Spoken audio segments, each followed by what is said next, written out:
আসসালামু আলাইকুম। আশা করি আপনারা সবাই ভালো আছেন। আলহামদুলিল্লাহ আমিও ভালো আছি। Welcome back to my channel. আজকে আমি আপনাদের সামনে রামাই ভাজি রেসিপি নিয়ে হাজির হয়েছি, যেটা আমি চিংড়ি দিয়ে রামাই ভাজি বানাবো। এখন চলুন এই রেসিপিটা বানাতে কী কী উপকরণ নিয়েছি সেগুলো আপনাদেরকে দেখে দিই।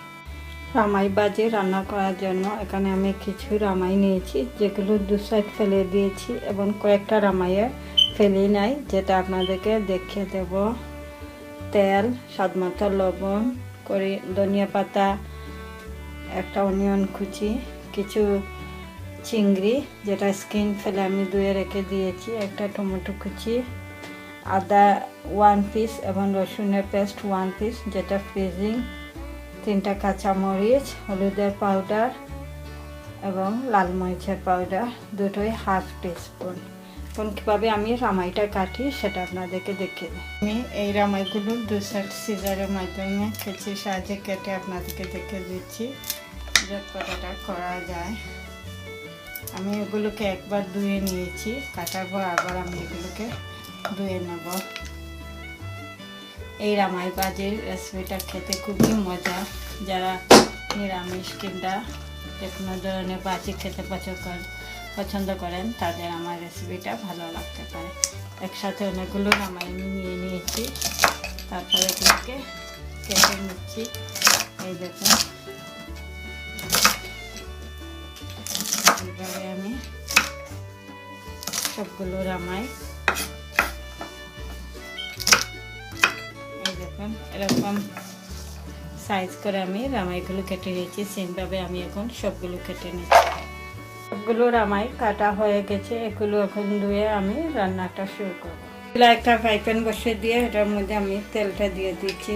2 টেবিল স্পুন আমি তেলটা দিয়ে দিচ্ছি। তেলটা গরম হওয়ার পর আমি এটাতে অনিয়ন কুচিটা দিয়ে দেবো। তেলটা গরম হয়ে গেছে, আমি এটা অনিয়ন কুচিটা দিয়ে দিচ্ছি।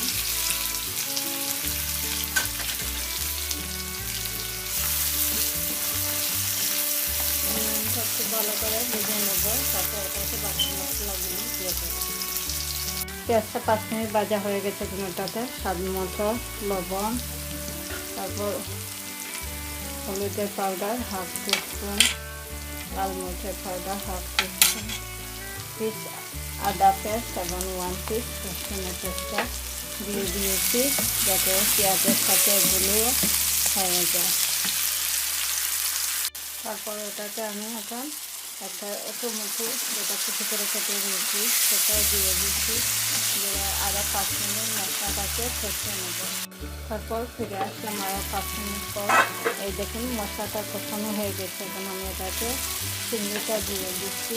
চিংড়িটা ভালোভাবে সিদ্ধ হওয়ার পর আমি এটাকে যে কেটে রাখা রামাই কুচিটা দিয়ে দেবো। চিংড়িটা মশলার মধ্যে মিশিয়ে নিয়েছি। এখন আবার আমি এগুলোকে ঢাকনা দিয়ে রেখে দিচ্ছি। আসলাম আরও 5 মিনিট পর। যে চিংড়িটা দিয়েছিলাম সেটা মোটামুটি হয়ে গেছে, মশলাটাও কষানো হয়ে গেছে। কারণ আমি কেটে রাখা রামাইটা দিয়ে দিচ্ছি, দিয়ে এগুলোকে মশলার সাথে মিশিয়ে নিচ্ছি। তারপর আমি এটা মিক্সে করে না দেওয়ার জন্য অল্প একটু পানি দিয়ে দিচ্ছি, দিয়ে এটাকে আবার আমি ঢাকনা দিয়ে রেখে দিচ্ছি।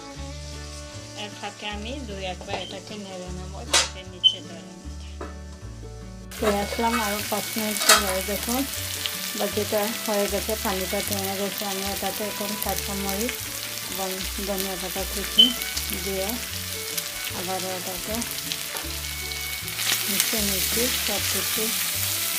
এই আমার রামাই ভাজিটা রেডি হয়ে গেছে। এখন আমি টেবিলে নিয়ে একটা প্লেটের মধ্যে নিয়ে আপনাদেরকে দেখিয়ে দিচ্ছি। ভাজিগুলো আমি প্লেটের মধ্যে নিয়ে আপনাদেরকে দেখিয়ে দিচ্ছি। দেখুন কতটা সুন্দর হয়েছে কালার, খেতেও খুবই মজাদার।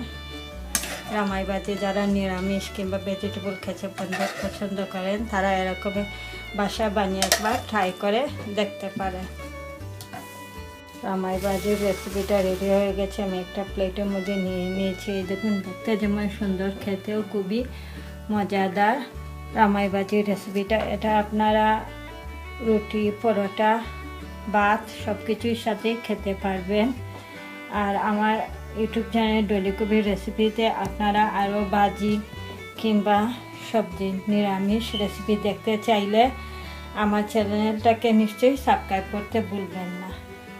সেই পর্যন্ত সবাই ভালো থাকেন, সুস্থ থাকেন। ইনশাআল্লাহ আবারও আমি নতুন নতুন রেসিপি নিয়ে আপনাদের সামনে হাজির হব। সবাইকে অনেক অনেক ধন্যবাদ এতক্ষণ আমার সাথে থাকার জন্য এবং আমার ভিডিওটা দেখার জন্য। আমার ভিডিওটা ভালো লাগলে ফ্রেন্ডসদেরকে শেয়ার করবেন। আল্লাহ হাফেজ।